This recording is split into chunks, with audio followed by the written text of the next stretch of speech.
Well, a big focus in a significant move. The Donald Trump administration in the US stepped up its clash with Harvard University by stripping the school of its right to admit international students. This decision has left thousands of foreign students, including hundreds from India, in a state of uncertainty, as you can imagine. The Trump administration has clearly said it is halting Harvard University's ability to enroll international students and has ordered existing international students at the university to transfer or lose their legal status. The international students have been told to either transfer to another institution or risk losing their legal status in the US. In fact, Harvard's official website says that anywhere between 500 to 800 Indian students and scholars are part of the university every year. Right now, 788 students from India are currently enrolled at the university, so this move could significantly affect Harvard, which enrolls nearly 6,800 international students, most of them in graduate programs. And for an expert's view on the matter, joining us live from Texas at the moment, senior attorney Jeff Kilo. And we'll also have alumni of the Harvard University, Professor Richard Painter, with us in just a few moments. Jeff, thank you so much for your time joining us on NDTV. Legally speaking, how shaky or solid is the Trump administration's decision to revoke Harvard's ability to host F1 and J1 visa students? They, in fact, say that 27% of their students are actually international students. Yeah, it's hard to, obviously Harvard has already come out and said they plan to, fight this decision. Administration of the CVIS program, it's pretty clear in the regulations as far as what's required for a university to be certified in the program. The reporting requirements, are pretty clear as well but they're really largely based on making sure that the university updates student address information, is reporting, their work information. The universities maintain their compliance in all these, fairly standard areas. And so the administration's letter today really goes beyond that. And it does open them up to challenge, but at the same time, a challenge could take a while. In the letter, the administration gave Harvard 72 hours to provide a number of materials, from the last 5+ years, related to their foreign student population. But that goes beyond, again, what's in the regulations for maintaining compliance with CVIS. So it'll be interesting to see how quickly this moves with Harvard and their challenges, likely end up in court. Well, we'll be keeping a close eye on all the developments. But the administration, meanwhile, Jeff, is framing this as a crackdown on anti-Semitism and anti-Americanism. Can such claims legally underpin visa revocations? Well, for an individual, if they have, issues in their past related to those issues, that could certainly be an issue. For the university itself, the reporting requirements as part of this program are reporting, making sure students are attending classes, making sure the students themselves are staying out of trouble. So if someone has been arrested before and Harvard's not reporting that could certainly be an issue. But again, the letter today goes well beyond that. And it includes, it seems to be another escalating step in the administration's war against, some of our elite universities. That they frame it, they talk about how they took away funding from Harvard as well. Right. So, this is part of a larger pattern. You think this could escalate into a precedent-setting legal showdown between federal authorities and private universities? Yeah, they've already made that clear, and the Trump administration intends to target foreign students who are here in the United States studying. They've released new rules and guidance as far as reviewing applicants for visas for social media history.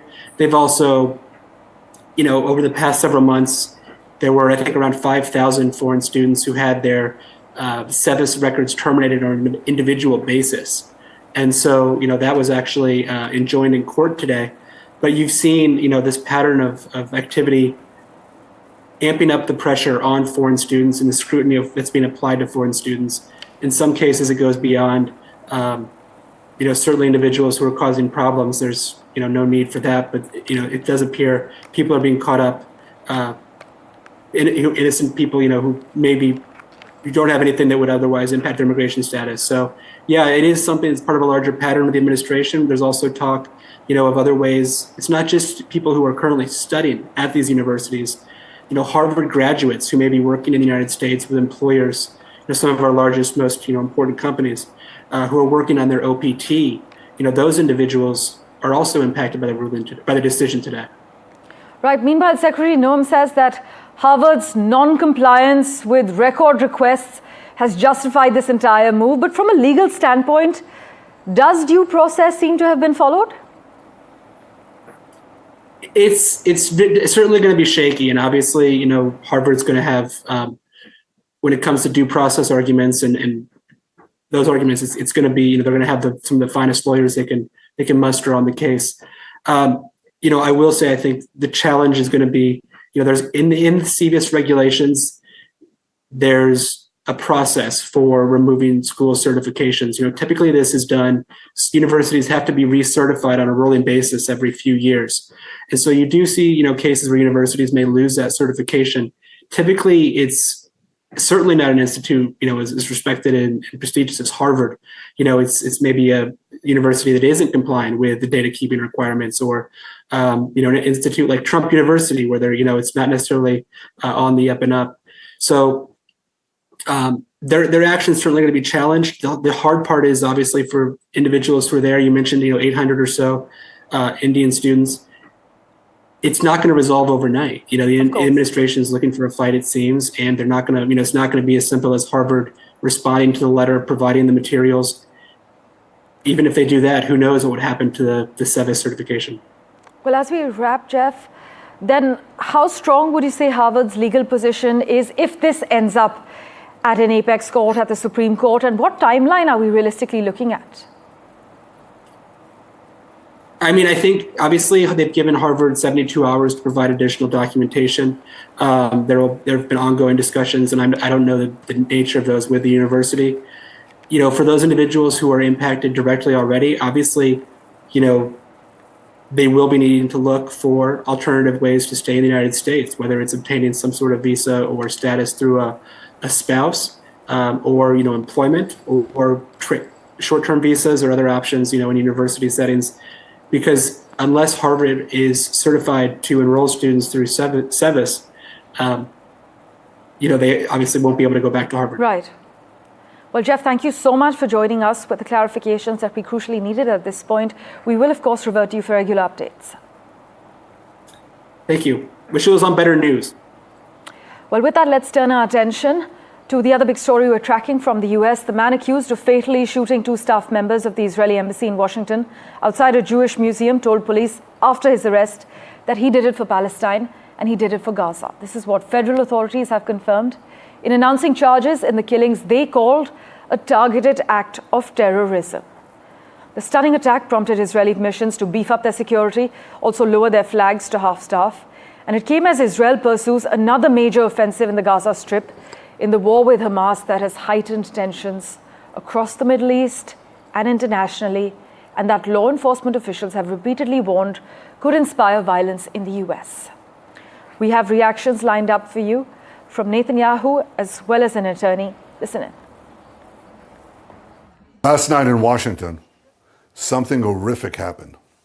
A brutal terrorist shot in cold blood a young, beautiful couple, Yaron Lishinsky and Sarah Milgram. Yaron had just bought an engagement ring for Sarah. He was planning to give it to her in Jerusalem next week. They were planning to start a new and happy life together. Well, that tragically did not happen. Yaron and Sarah weren't the victims of a random crime. The terrorist who cruelly gunned them down did so for one reason and one reason alone.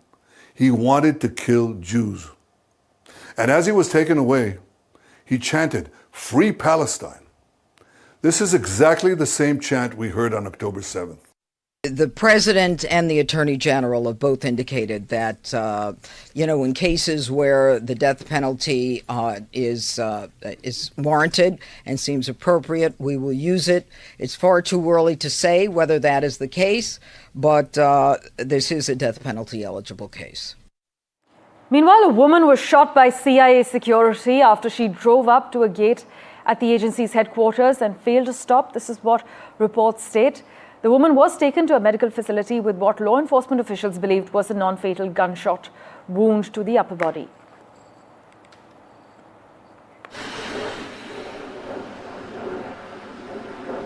Meanwhile, a private jet carrying a music talent agent and 5 others hit a power line in foggy weather and crashed into a San Diego neighborhood, slamming into a home that burst into flames and killing multiple people on the flight. These are the visuals coming in from that San Diego neighborhood.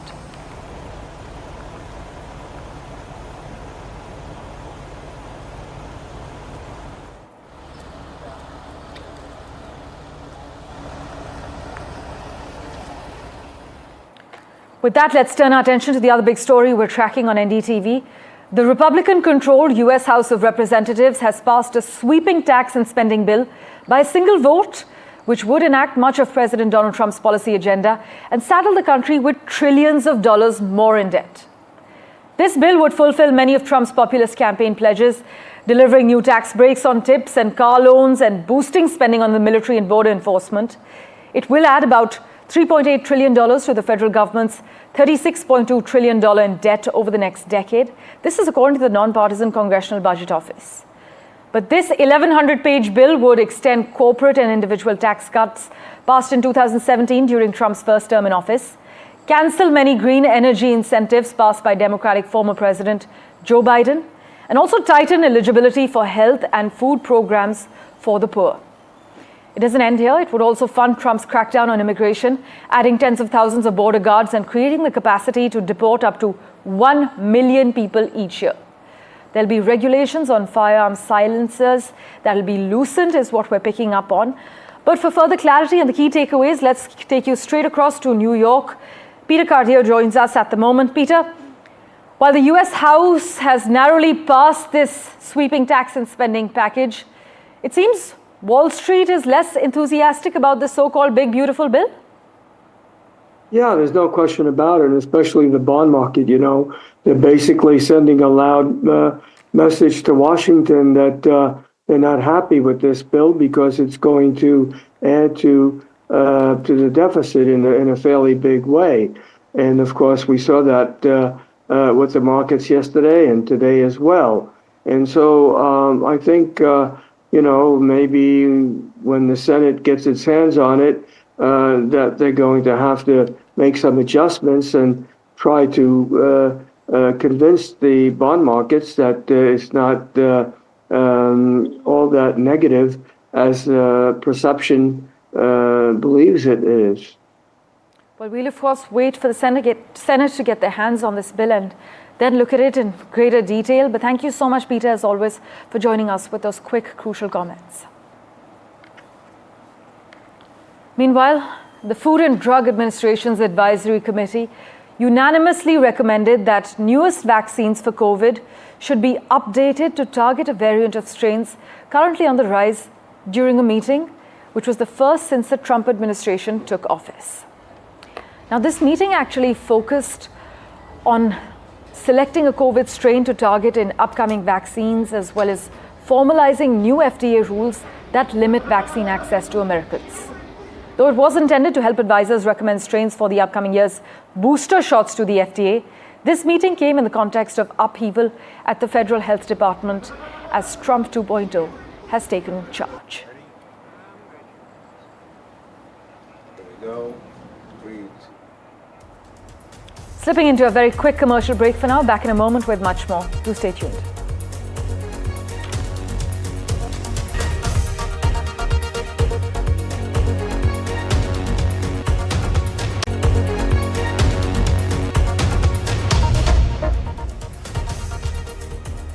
Welcome back.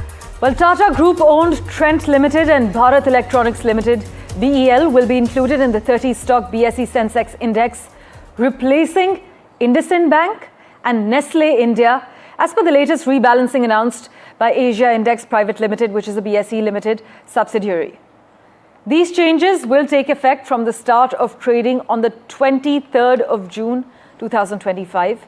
And the index reshuffle is expected to trigger capital movements as funds tracking the Sensex adjust their portfolios accordingly.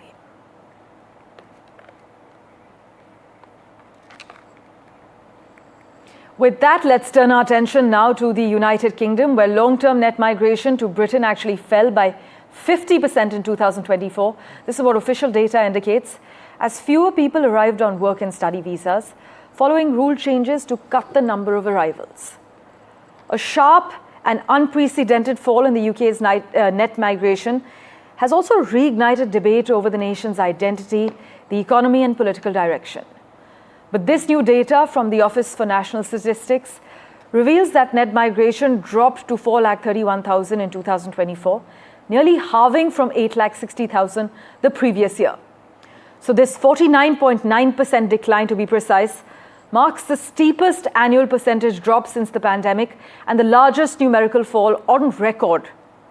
More than just numbers, this shift signals a country recalibrating its place in the world, one that is struggling to strike a balance between openness and control, growth and cohesion, pragmatism and populism. But according to PTI, the impact of the UK's tightening visa and immigration policies is reflected in the country's latest migration statistics, with Indian students and workers among the largest group of foreigners to have left the country over the past year.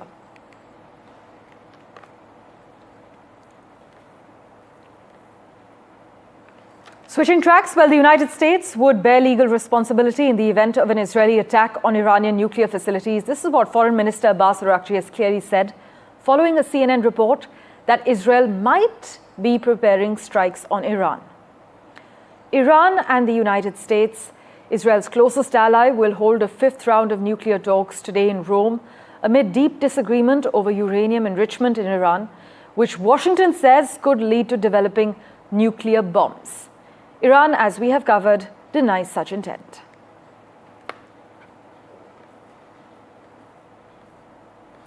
Meanwhile, OpenAI plans to build a massive artificial intelligence data center in Abu Dhabi, the company's first large-scale project outside the United States. This project, in partnership with United Arab Emirates firm G42, is set to become one of the most powerful AI computing clusters, reaching a capacity of 1 gigawatt. The United States and UAE are deepening their partnership, while US President Donald Trump recently agreed to give the UAE expanded access to advanced chips and has championed the data center plans as a way to develop an edge over China in the Middle East. In fact, we're also going to show you those visuals of Donald Trump's visit from the Gulf nation tour that he did. But some US officials worry about what they see as an offshoring of American AI capabilities and also a lack of security guarantees to limit Beijing's access to the chips.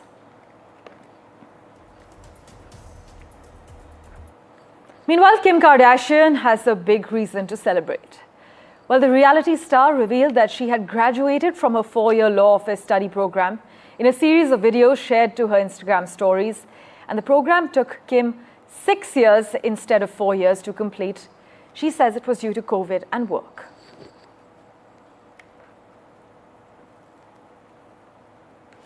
Meanwhile, to the lady who has created history and brought pride to the entire nation, Banu Mushtaq, well, she's become the first Kannada writer to win the Booker Prize.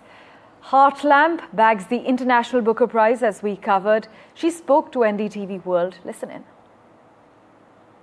Your thought-provoking writings have opened up to the entire English-speaking audience through the translation by Deepa, and it really provided the kind of purpose that many Indian women were looking in terms of voicing their thoughts. And let me start by asking you, Banuji, how your writings are almost like a life's journey, chronicling experiences across 3 decades.